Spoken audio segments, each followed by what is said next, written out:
First of all, I want to be on record saying everybody on Chinese chat is doing what they shouldn't be doing. And I'm going to stay going on there and telling people how it is till I get banned, trying to save some souls, because there's a lot of sluts on there, and there's a lot of pedophiles, and it disturbs me a lot how they mix in they call rooms 14 plus, 17 plus. They're like trying to trap the pedophiles and good people and turn them into pedophiles by having a bunch of borderline sluts or 17, 16-year-old sluts doing 360s and showing off their tits and whatnot. So we gonna crash down on them. We gonna crash down on the Asians for lying. You know, I got nothing against Asians. I used to like an Asian girl named Kimmy. Her last name starts with L, but I'm not gonna say it on this because you know what I'm saying, I have respect and whatnot. You know what I'm saying? It's like motherfucking, I'm like a black guy when the Berlin Wall was there, right? You know what I'm saying? You got the motherfucking scumbags on one side, you got the fucking commies and shit. Look, these motherfuckers don't care about you.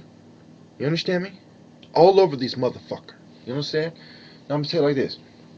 Whether you're talking about fucking Sneferu and them, you know what I'm saying, Khufu and Cheops and the pyramids, or you're talking about the Stonehenge and Megalith, or you're talking about the Hanging Gardens, or you're talking about the Great Wall of China. And speaking of China, what are we talking about? We're talking about how the wall was built, its construction, the construction of Kung Fu, the stances of Kung Fu. You're telling me that in the temple of fucking Sekhmet that they didn't do motherfucking tiger style, okay? And you're telling me in the temple of motherfucking Apep that they didn't do motherfucking snake style, dragon style. You see what I'm saying? So it doesn't matter what we're talking about here. You know what I'm saying? Whether we're talking about the crane or whether we're talking about the hawk, you know what I'm saying, which is one of the styles of Kung Fu as well. There's the eagle claw, there's the, you know what I'm saying, there's the eagle claw Kung Fu, and there's the Wing Chun, you know what I'm saying, there's the different sections of Kung Fu as well. You know what I'm saying, there's the different monks and lamas that practice it.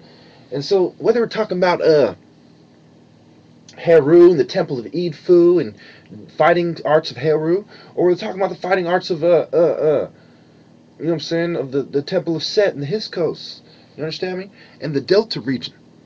So what really going on here is the moon guys came in. You know what I'm saying? The moon guys came into Egypt. They started fighting with the Sun Temple. The Sun Temple kicked them out, right? And the Sun Temple started to evolve. Who kicked them out? The 18th dynasty. And what did the 18th dynasty do? The 18th dynasty, which influenced our history so much, they started wilding out.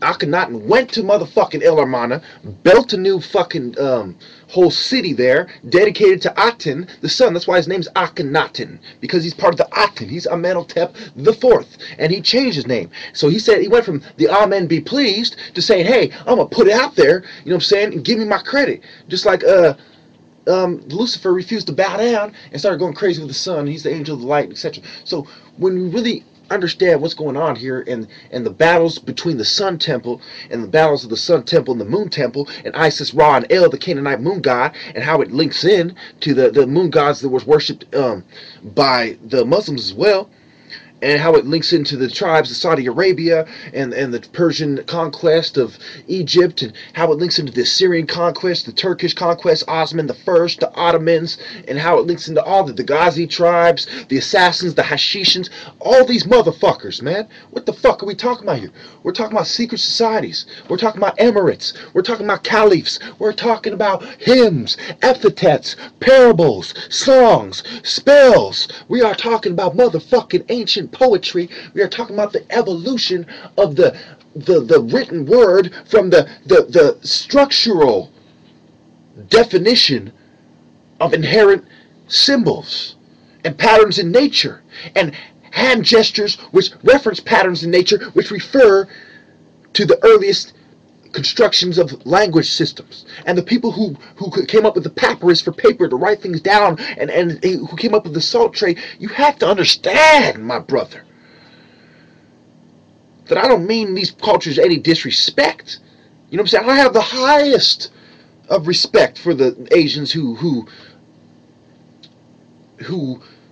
perfected the war arts and gave us Kung Fu from the Shaoxi forest. And they were using brooms and making them broom staffs. They knew how to hide their martial arts and their martial art weapons, just like the Angolans who would teach the Native Americans who are closer to the Asiatic Japheth family tree. You You have to understand the Mongoloids and the migrations of the Mongoloid people, the migrations of the Caucasoid people, the migrations of the Kenyans and of the Africans, and the evolution of man. You have to understand that my argument has been the same since a little kid. It took but one simple glance at Egypt to know those are my ancestors. That is African. That is African style. That is African art. That is African tribal warfare. That is African thinking. We are the people who grow up with the desire to wrestle and fight with people and roughhouse with people, and our natural state in poverty is a higher level of violence, I would dare say, than other races because of our inherent tribal warrior nature, which is exemplified by Nimrod being the great hunter in the Bible of the ancient period. And who did Nimrod descend from? Look, we're not talking about Gomer and Lud and Ashur. Okay? We are not talking about Javan and Madai. We are not talking about Gog and Magog. Who were the descendants of Shem? Who were the descendants of Ham?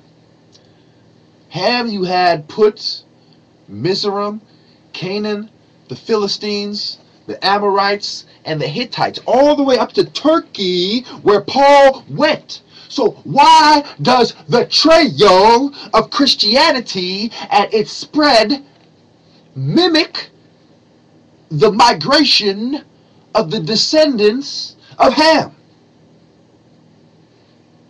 Because Ham got Israel, the Canaanites got Canaan, and Ham got until God gave the Canaanite land away. You have to understand it goes back to Jacob and Esau, and how Jacob tricked Esau into giving him his inheritance, and then Jacob would change his name to Israel. And the descendants of the Canaanites would be in captivity like the descendants of the Edomites to the Israelites.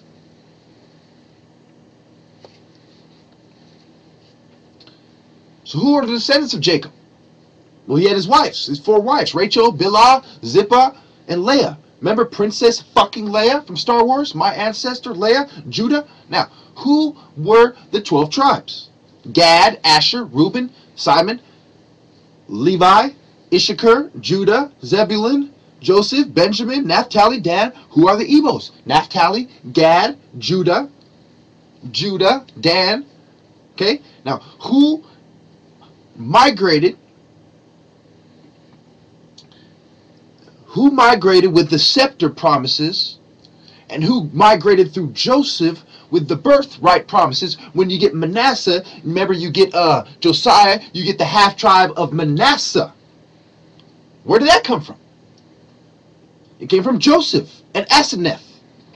Okay? So you have the migration of people, and you have the biblical charts of how the bloodline passed down.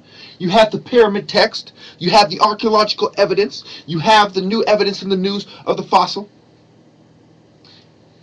So where were the Europeans? The farthest they got, the closest they got was the Mediterranean Sea. But where were they in the Mediterranean Sea? In Cyprus, Malta, Crete, the Greeks, Joktan. Okay? The descendants of Japheth ended up in Central Asia and Western Europe. The descendants of Shem ended up in Saudi Arabia, in Iraq, and in Syria. Until later on, obviously the Europeans would invade Syria, and it become, later on through history. We're talking about the descendants of Noah, Ham, Shem, and Japheth, and their descendants. So, what does this tell us about the ancient Egyptians? That the only people in the surrounding area were Ham and Shem, all the way to Central Asia, all the way to Cyprus. Whether you're talking about the Mediterranean Sea, on the northern Mediterranean, or you're talking about the Middle East and the mountains in the Middle East. So they're over there in the fucking mountains. why everything's playing out. What's playing out?